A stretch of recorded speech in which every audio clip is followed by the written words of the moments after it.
Hello, everyone, and welcome to my Fractured in Alterac Valley set review.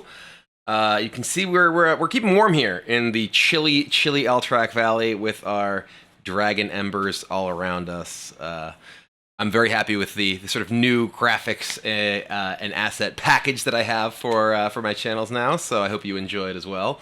But anyway, it is time for our newest set in Hearthstone, and I am very excited for it, but I'm also pretty wary and pretty cautiously optimistic going to this set. As many of you certainly know, I have been very much down on quests in Hearthstone for a very long time, and one of the things that I am the most concerned about coming into the set, the all-new format, is that a lot of the cards won't matter that much. And that's kind of a sad thing to say coming into the beginning of a set review, but I think it's important to keep everything in context, especially given how a lot of the cards in the Fractured and Alterac set do seem to be cards that aim toward promoting a slower metagame, like the hero cards and things like that, which I think are very difficult, will struggle a lot to find a home in a metagame that can potentially still be plagued by the Fatigue Quest Warlock or with Quest Mage. And I'm skeptical, frankly, that a lot of these cooler, slower cards will really have the power necessary to really compete on that sort of axis with the cards that already exist and are so powerful and so consistent because, well, they're quests. They start in your opening hand. That, I think, is something that's important to sort of begin our entire review process with, because I want to be excited about all these cards. I want to talk about the possibilities for these cards. But the caveat remains that I think that it'll be very difficult for many of them to really find success in the standard metagame, thanks to the presence of these quests and the impact that they have, distorting what can realistically be viable as long as they continue to have any kind of meaningful metagame share. And as it does not look like there's at least any nerfs to the Mage quest or the Warlock quest or the Warrior quest, going into the set, I feel like it's important to keep those very much in mind when we're thinking about the implications that many of these cards can have. So, with all that said, I do want to try to be optimistic and try to look at the potential these cards have. So you may hear me talking about what they can do, and in any case, I think it's things that they will be unlikely to be able to do because of that context. But I don't want to just harp on that over and over. I want to get that out of the way at the beginning. Let's jump in. We are starting with Demon Hunter. And our very first card we have here is, boom, Flanking Maneuver. A 4-cost spell. Summon a 4/2 demon with Rush. If it dies this turn, summon another. Many of you may recall Flanking Strike, which was a hunter spell that did 3 damage to a target and made a 3/3 wolf. This is kind of similar to a Flanking Strike, and obviously similarly named in that you get yourself some removal effect and along with a body. And this is very powerful because both bodies do have Rush. So say your opponent has a Giant, an Adept in the board, or they have 2 mid-sized minions, a 3/3 and a 4/4.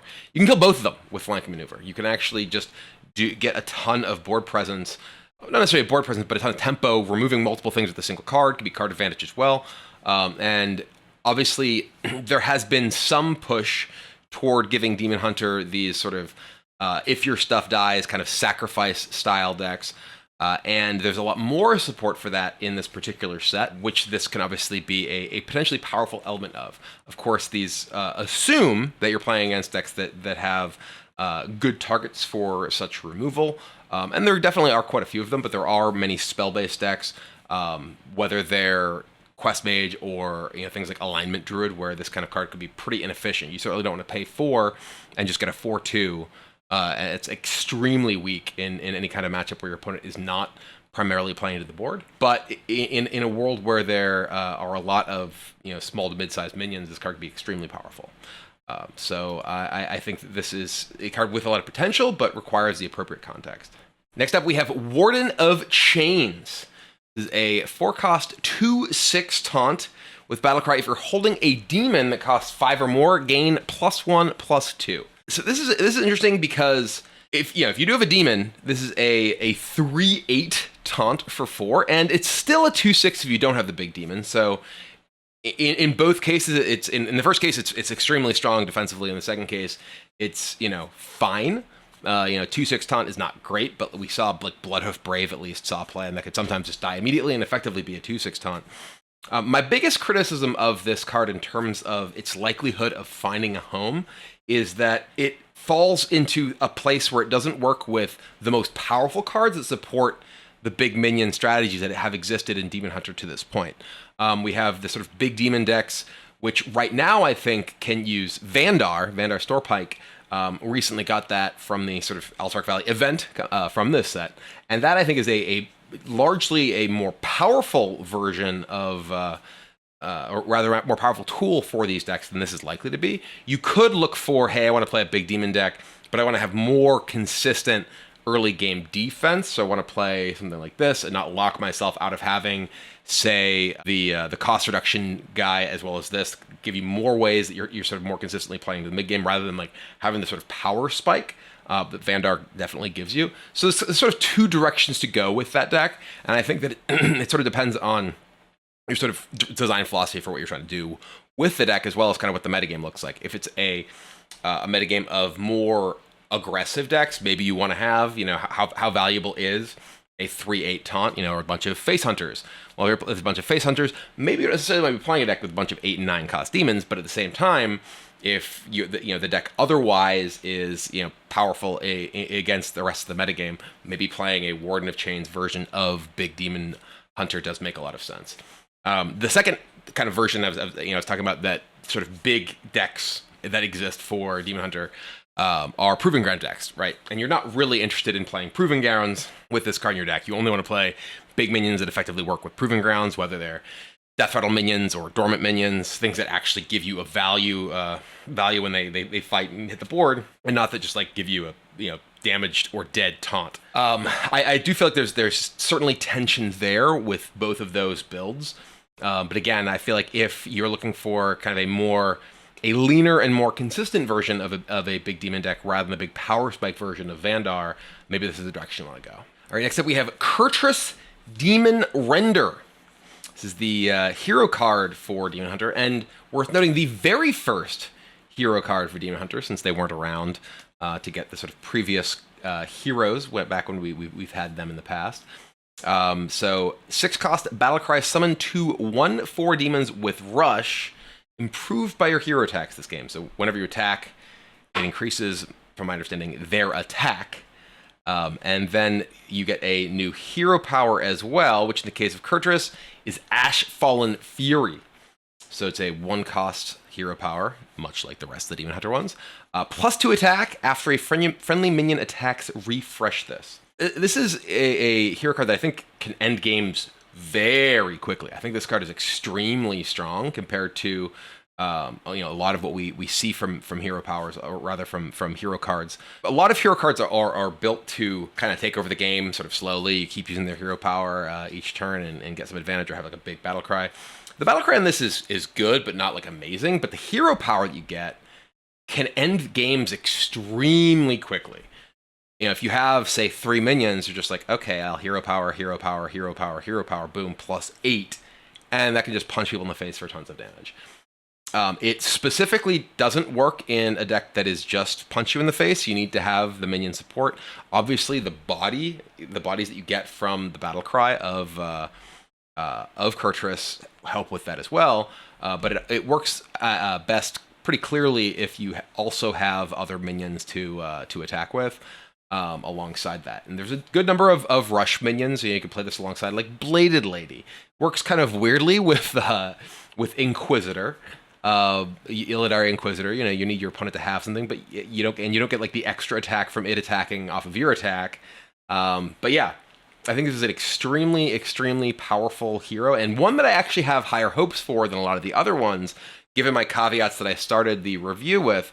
Simply because I feel like a hero power that can end the game quickly is something that can give you a way to defeat these other decks that are looking to end the game themselves through relatively uninteractive means on a fairly swift timeline. So this, I think, is a very powerful card. I would expect this to be a sort of cornerstone of a lot of Demon Hunter decks moving forward. Next up, we have Field of Strife. This is one of the last 3 turns, like semi-enchantment sort of cards that exist in this set. You know, the idea being they represent these various locations you could take control over within Alterac Valley, and so you get a persistent benefit for a few turns, not for the entire game, until you perhaps lose control of it. They essentially are like enchantments from Magic with like vanishing or something like that. You know, they go away after a short period of time. Your minions have +1 attack, lasts 3 turns. So there's a couple of things here. One, it only costs 2, which is relatively cheap to be able to combo alongside other potentially strong cards that may generate minions for a single turn. There are a number of cards, like expendable performers, that generate a bunch of minions. That having a cheap card that you can pair them with can be extremely powerful. 2, again, if you have a bunch of cards, because it does persist for multiple turns, you could play this preemptively and then play a card like, again, expendable performers or whatever, in order to get those bonuses. So I think that this is a card that, much like the flanking maneuver, is likely to be largely contextual on like what the metagame looks like, and whether there is space rather for a deck with stuff like the expendable performers, because there is stuff that plays to the board. Like, you really want to look at what are the things that generate multiple minions, because that's clearly where a card like this is at its strongest. There are some cards in this set that also help sort of push in that direction. But I feel like you need to have a metagame in which you are able to either get a lot of value out of the bonus that you get from this in terms of killing opposing minions with your rush minions, or one in which you are likely to be able to actually stick a board over the course of several turns.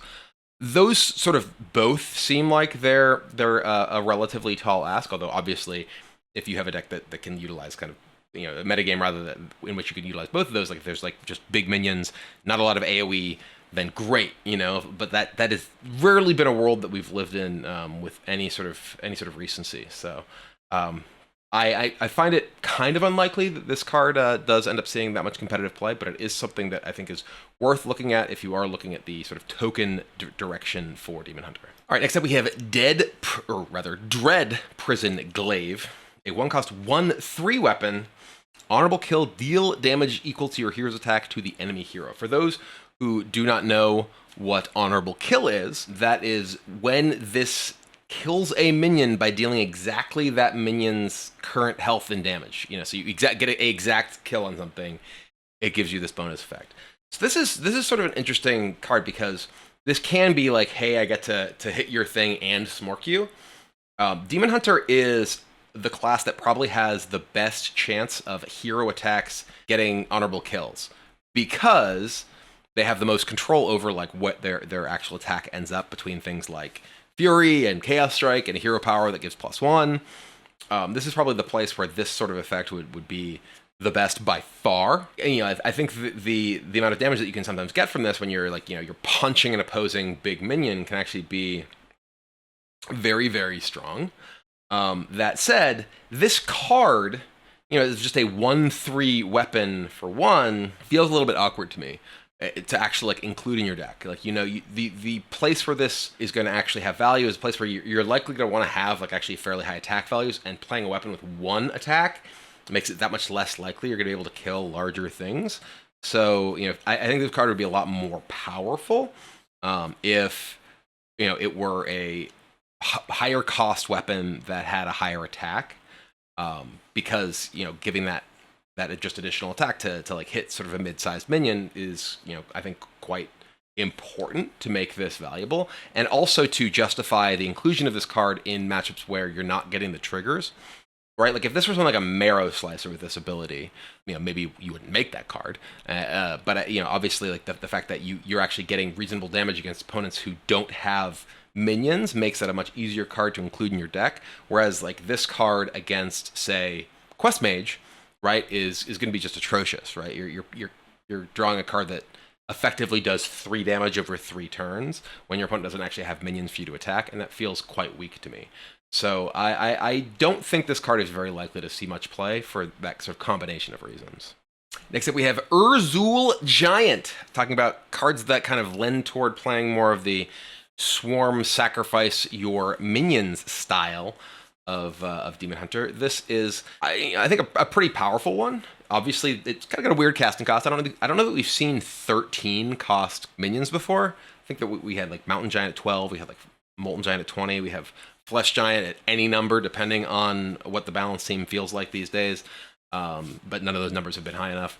But yeah, Urzul Giant costs 1 less for each friendly minion that died this game. Clearly extremely strong with, as I mentioned, stuff like Expendable Performers, the things that make a bunch of rush minions.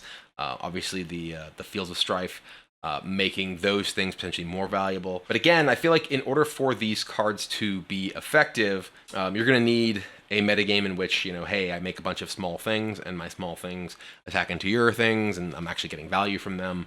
And then they're dying and getting this. You definitely also need significant card draw, which Demon Hunter does have. It has fairly easily usable card draw in the form of stuff like Spectral Sight. Even if you're not going all the way up to Skull of Gul'dan, you do have the ability to kind of reload fairly effectively in a Demon Hunter deck, which makes playing more synergy-based cards like this. Also important, this is died this game, not while this is in your hand. We've seen things previously that cared about, this turn or while this is in your hand kind of thing. This is basically a Corridor Creeper-ish thing. Obviously not nearly as powerful as Corridor Creeper, but it doesn't care about having, because it only counts your stuff, not both players' stuff, which is something that a lot of people thought Corridor Creeper worked like when they first saw it in the spoilers. So it's important to note. This is friendly, it's not quite the power of Corridor Creeper, but it does care about this game long, as opposed to having to sit in your hand and it's not a card that you have to keep in your mulligan in order for it to be good kind of thing. So this is one of the cards that I think does excite me as far as, hey, what can the sort of swarm style decks do? This is a pretty big payoff. That said, it needs to be a payoff that is worth it in a world where, okay, how likely is a big minion like this to connect if you do end up actually successfully playing it by reducing its cost sufficiently? And, well, what are the decks that you're likely to see? And if it's like just a bunch of, again, stuff like Quest Mage that can freeze it easily, as well as sort of, ignore your board. They don't have, like, if you are playing more of a swarm deck, their stuff like Flurry is less good, but the fire sales, whatnot, can definitely put you in an awkward spot where you're investing a lot into getting these out, and they don't end up actually being terribly effective. Or maybe into like Quest Warrior, right? Against like those decks, I think this is much more likely to be effective because they typically don't have the ability to kill individual large minions quite as effectively. When they're forced to use some of their resources to deal with your board earlier on, and they definitely have ways for you to gain advantages from your sort of tokens and such attacking into your opponent's minions. So this is definitely one of the more exciting, again, payoffs for that style of deck. You can use this with like Philosophy, right? You could Philosophy and make multiple Urzul Giants once you've got its cost reduced, and now it is the cheapest demon in your hand, and that starts to get pretty exciting, I think. So this, I do think, is a pretty powerful card that is likely worth trying to build around if there's the right metagame conditions for it. Next up, we have Karya Fellsoul, a 6-cost 6/6, very demonic, that transforms into a 6/6 copy of a demon in your deck, also very demonic. This one's interesting because this, as a sort of mid-sized minion in like a big demon deck, could be just a cheap way to play like a Illidari Inquisitor or a a Twisted Tormentor, Tormented something, whatever that thing is. Tormented Tormentor, I don't know what it is. This could get you, an early copy of a Pit Commander, which is, I think, the most exciting possible hit for it among the sort of big demons that you have right now. Maybe you play this in a deck that has like small demons that becomes a big copy of a small demon, but I can't really think of small demons that are nearly as exciting to hit as like a Pit Commander or a Taint Heart Tormentor, which I just remembered the name of. So yeah, that is where I think this is most likely to see play. And between this and the 4-cost Taunt, as well as the Sigil we'll be getting to shortly, I think there is a pretty significant amount of support for the big demon Hunter decks, and that is a sort of style of Demon Hunter that I very much enjoy, so I'm excited to explore where they're at. Again, I don't know that any of these sort of other tools are as powerful as like the Vander, which I've been messing around with, and this works perfectly well with in a deck with Vander. So you do have a variety of kind of directions you could possibly take that deck, and I'm excited to sort of see which of them has the most potential. Speaking of Sigil, here we have that card I was just mentioning, the Sigil of Reckoning. This is a 5-cost Sigil, Fell spell.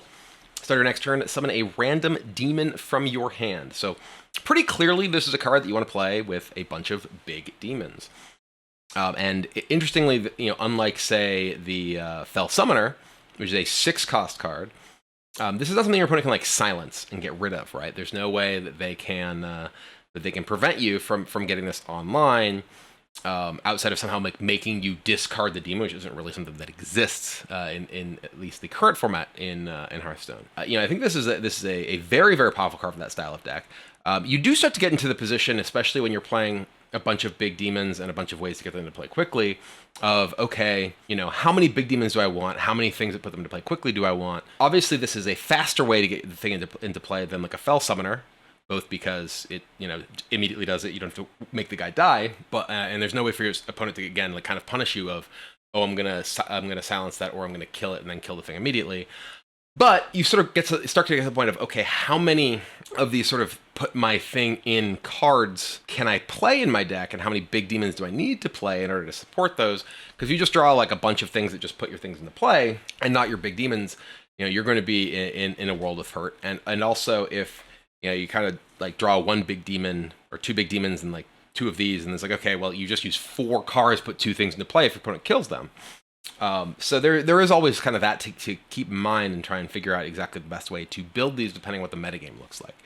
Against decks where they can't kill big minions, this sort of card is incredible, right? But against decks where they can relatively easily kill them, you're going to be in, very likely in a tough spot if you just draw a bunch of things that puts them into play and kind of run out of meaningful cards. So, I do think this is a very, very powerful card, but again, it's contextual in terms of what the matchup looks like and how powerful getting the individual big thing into play early is likely to be in that matchup. Next up, we have Flag Runner. So speaking of kind of support for token-style decks, they 3-cost 1/6. Whenever a friendly minion dies, gain +1 attack. So obviously extremely powerful, and with stuff like the Expendable Performers, the Rush, Kill Your Opponent's Guys cards. And I think that this is another payoff card, obviously much less overall impactful than the Urzul Giant. But this is something that can come down very quickly and get out of hand very quickly. If you have like this in play, it's not easy for your opponent to kill. 6 is a lot of health on 3 mana. And then, say your opponent kills 3 or 4 minions, it's like, okay, well, now I have a 4 or 5/6 that they need to deal with. So, this, consider this compared to, say, Darkshire Councilman, right? Which was a 1/5, obviously in a different time, but a 1/5 in Zoo that cared about those things being summoned rather than those things dying. And this allows you to sort of preemptively load the board in comparison, allows you to effectively use things that summon multiple things at once, and just crash them in, because there's a lot of those sort of things in Demon Hunter. So I do think that we may have finally seen enough support for that style of deck in Demon Hunter in order to actually be something that is worth considering building. And we're not even done yet. We have this final card for Demon Hunter, which is Battle-Worn Vanguard. After hero attacks, summon 2 1/1 Fellwings. So it's just 2/2 for 2, not particularly powerful, but if you play this just even alongside your hero power, boom, you have 2/2 and 2 1/1s. And that can obviously help support the Urzul Giant.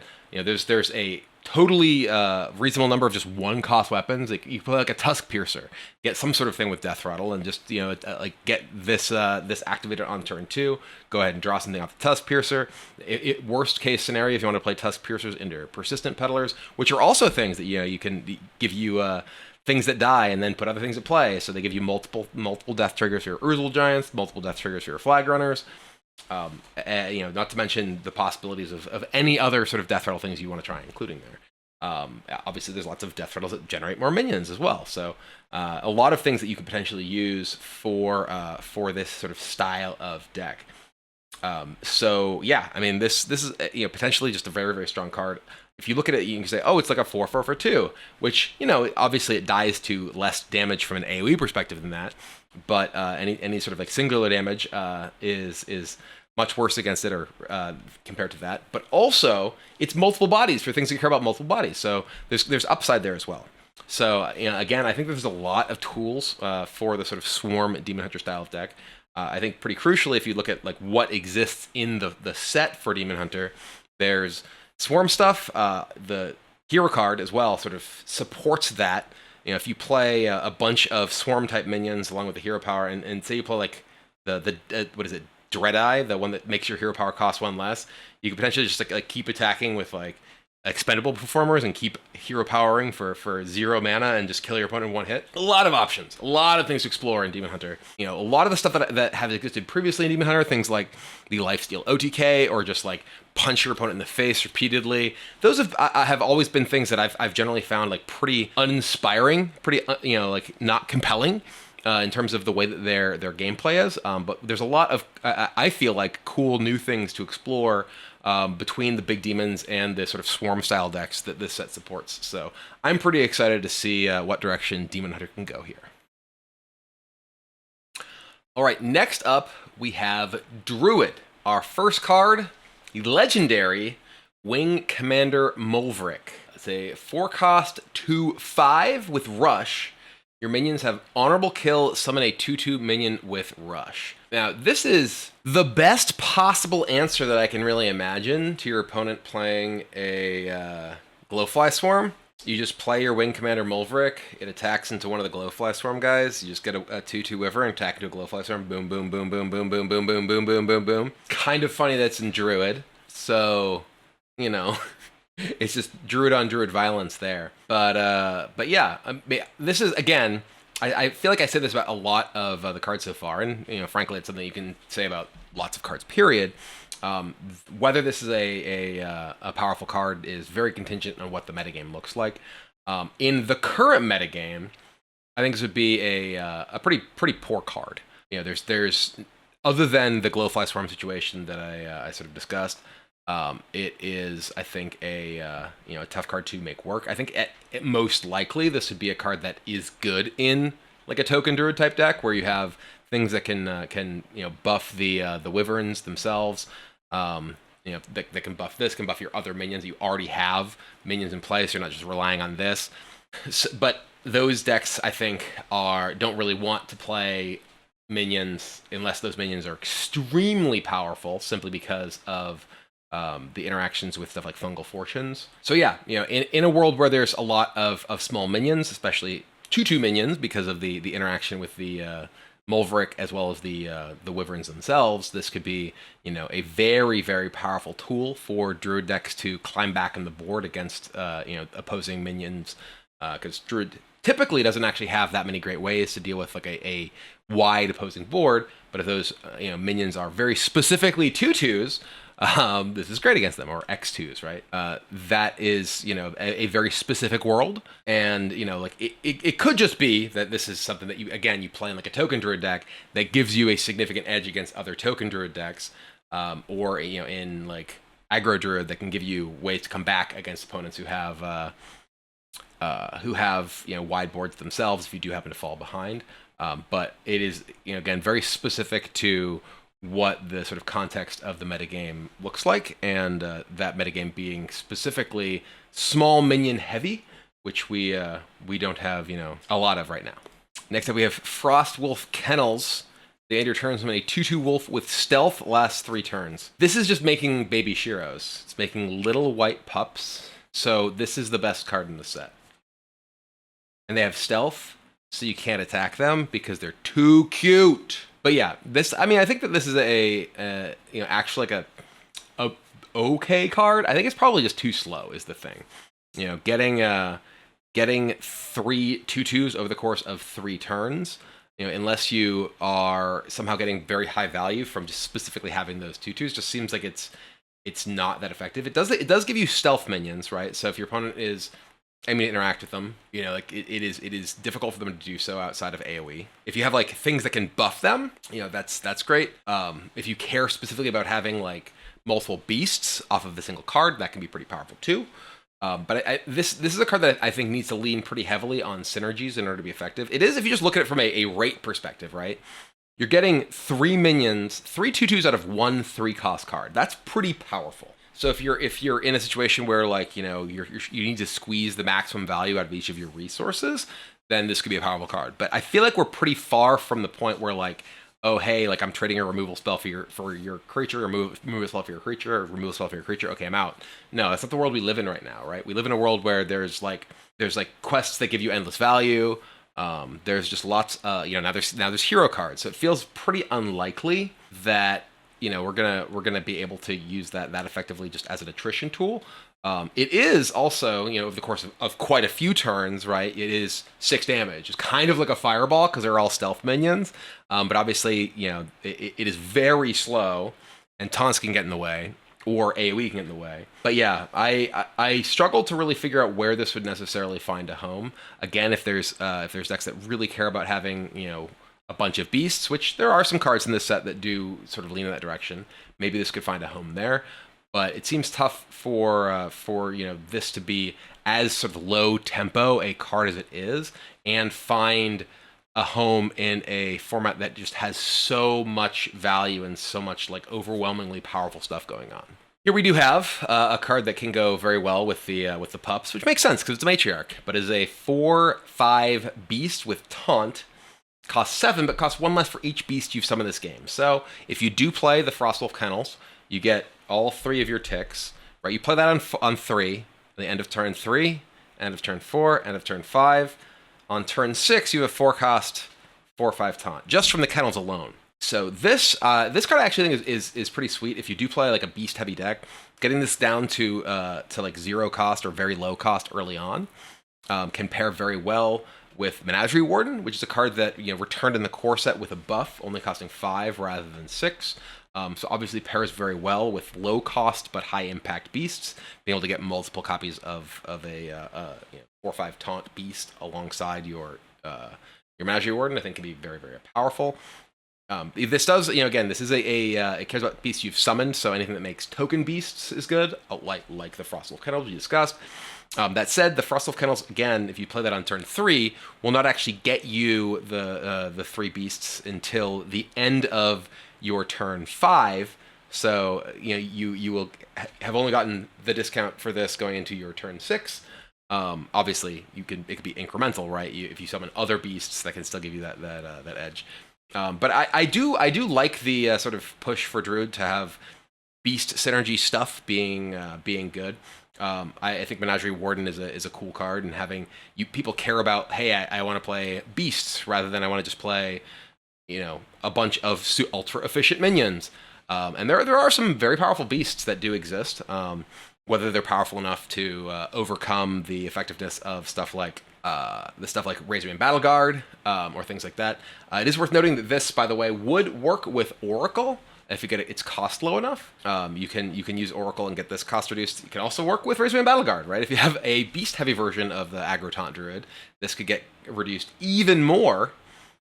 So it could be even more powerful than that. So I do think this is a pretty strong possible payoff card. It's not strong enough to be like the only reason you push into playing Beast Druid, but again, alongside especially Menagerie Warden, maybe this can actually find a home in constructed play. Next up, we have Pride Seeker. 3 cost, 2/4 Battlecry. Your next choose 1 card costs 2 less. So I think the place where this kind of naturally looks to go is Nourish.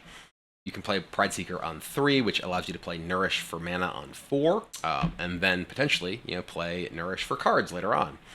There are quite a few things that do care about choose 1 cards. It's interesting that this, with Jerry Rig Carpenter, those are 2 cards that they both want you to play choose 1 cards, but they don't really work together because Jerry Rig Carpenter splits the thing up. But yeah, I feel like if you have specifically Nourish in your deck, and there's not that many other great choose ones that this really makes me feel like you want to include it with. But even just having the discount for Nourish is very, very powerful in any kind of deck that's looking to ramp up. So I do feel like that this is a card that anytime there's a cost reduction effect, especially a cost reduction effect that carries over between turns, right? The fact that this allows you to carry it over to your next turn, as I was saying, you can play this on 3 and then Nourish on 4. Then maybe you're actually playing this with old school Druid of the Claw, right? More ways to actually get some sort of value there. But yeah, anything that has cost reduction, definitely worth keeping an eye on, in particular if it's cost reduction that affects ramp like this and Nourish.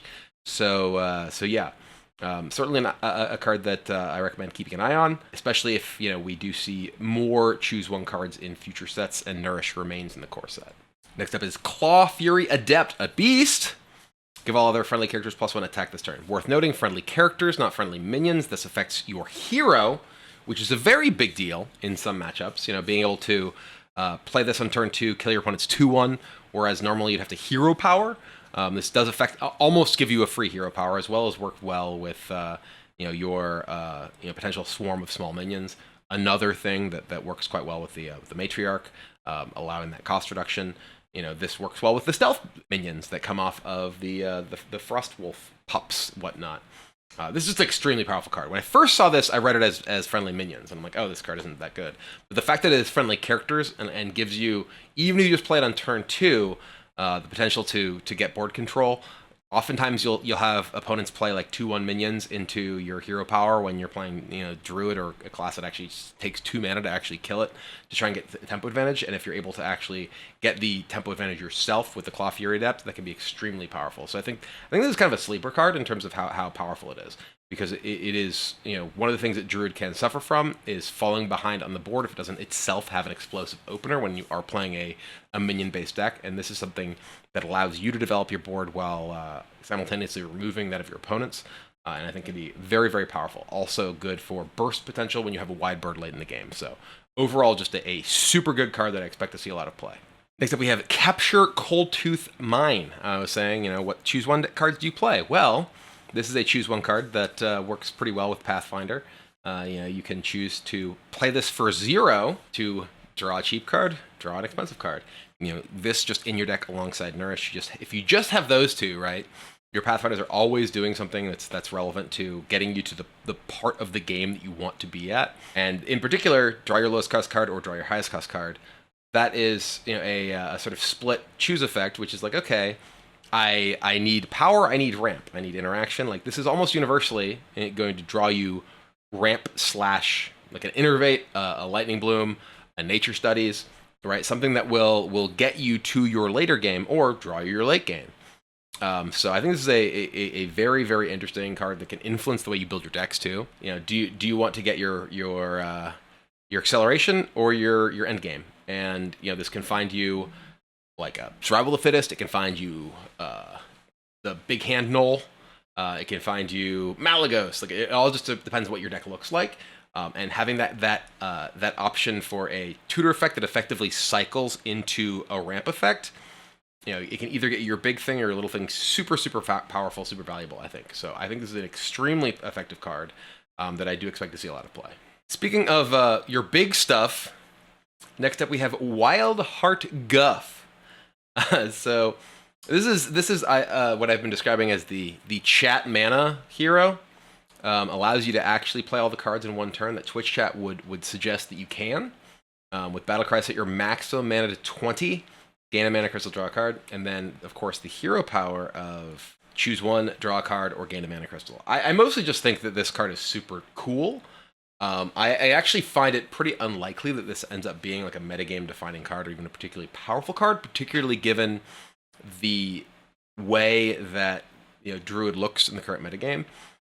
In what world do you want to play Wild Heart Guff over Celestial Alignment for your like big stuff deck, right? And I think that Celestial Alignment is just outrageously impactful and outrageously powerful in terms of like the way that it influences the game. And if you are looking to play like a crazy ramp combo-ish deck, you just want to play Alignment.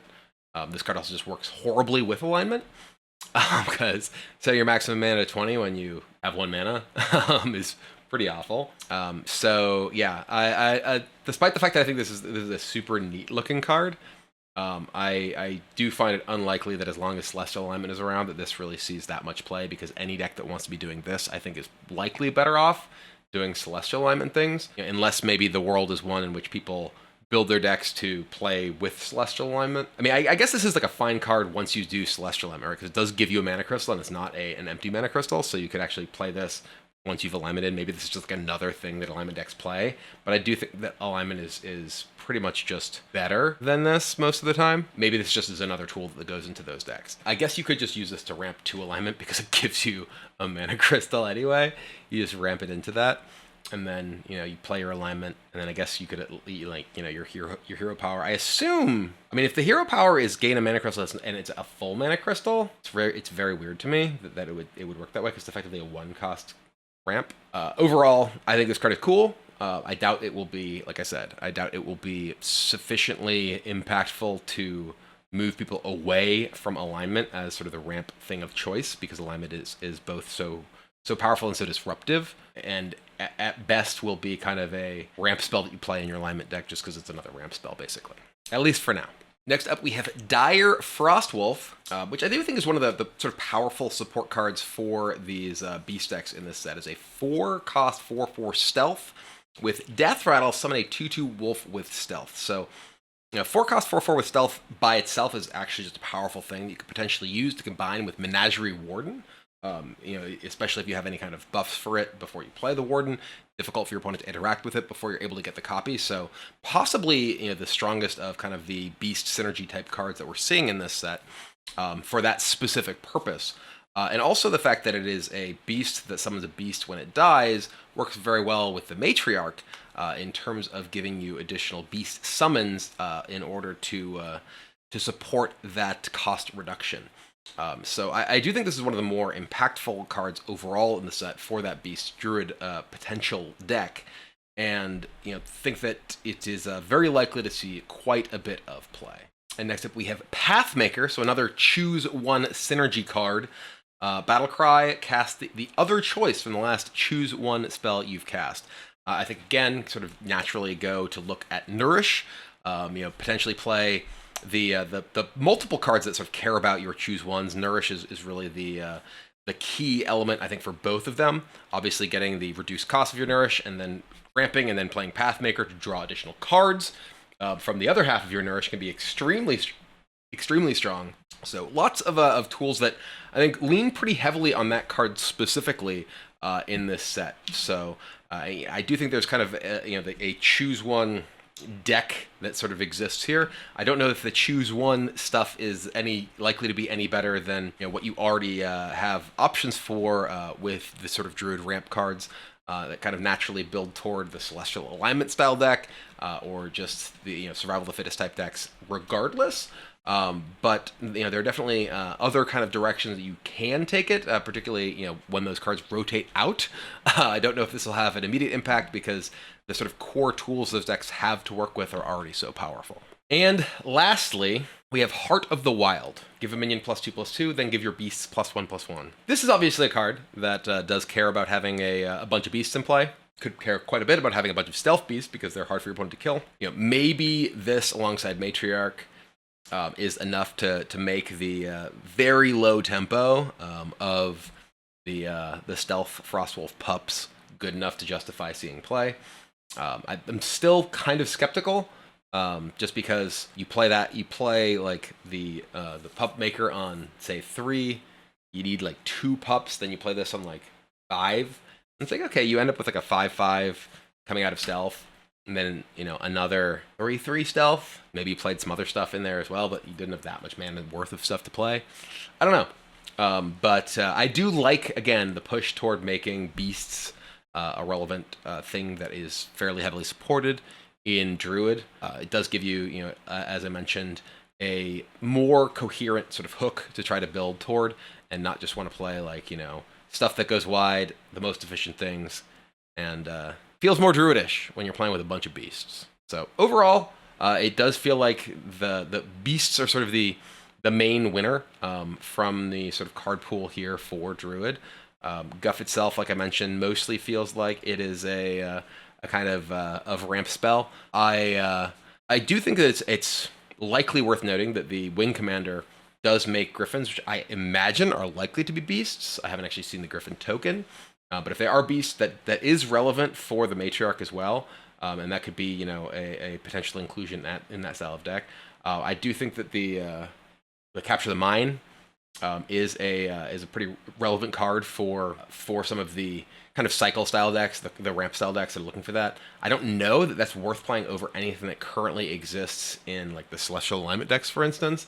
But being able to be like guaranteed to find your Survival of the Fittest, as well as being able to cycle to ramp cards for the versions that are looking to combo kill you, can be extremely powerful. So overall, I am certainly excited to try building with the Beast Druid cards specifically, because that's the style of Druid deck that I like to play more than the sort of ramp combo style, and is something that I've explored in the past and didn't quite have enough tools for. But now there's a lot more tools that I'm excited to give a try.